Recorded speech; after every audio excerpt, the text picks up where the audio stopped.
3 true scary stories. Number 1. Not me, but a friend of mine, female, about 22 at the time, worked for Google Maps as some sort of surveyor or photographer. Google sends her and other female coworkers to some remote location in Mexico for a few business days.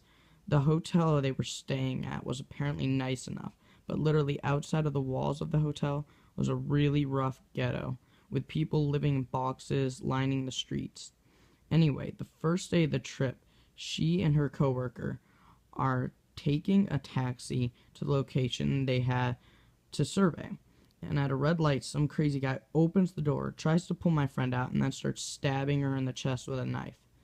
The cab driver pulled away, but not before she had been stabbed 6 times. She survived, but with pretty bad scars, and has become a much different and quieter person since. Number 2.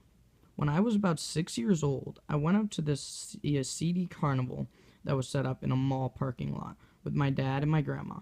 We were waiting in line for the infamous pirate ship ride. My dad got off the line to let us get drinks. Maybe about 5 minutes later, a man grabs my hand and says, "Come on, the line's too long," and starts leading me away.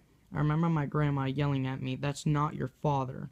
I looked up and saw this man wearing a matching shirt and a matching pair of faded denim jacket and jeans, cheap NASCAR sunglasses, and a firefighter's mustache. When he saw that my grandma was screaming, he let go of my hand and vanished into the crowd. We told these cops that were standing by their cars, and they said they couldn't do anything.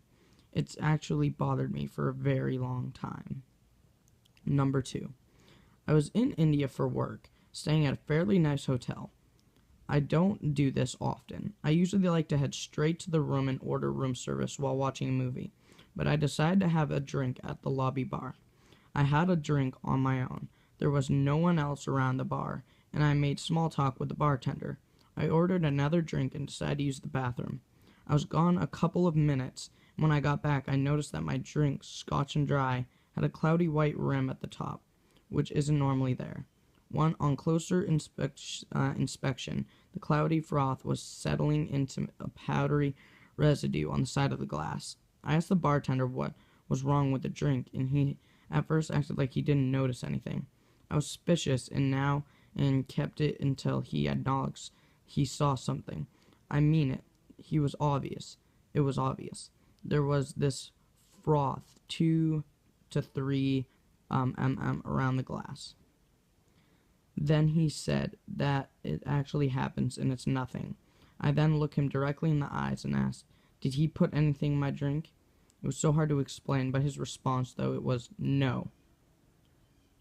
Told me everything I needed to know. So I made out, and I was more curious than anything, and asked him whether he would taste it. He said no, and said he would pour me another. I declined and said I would drink it, but I just wanted him to tell me if it was or not.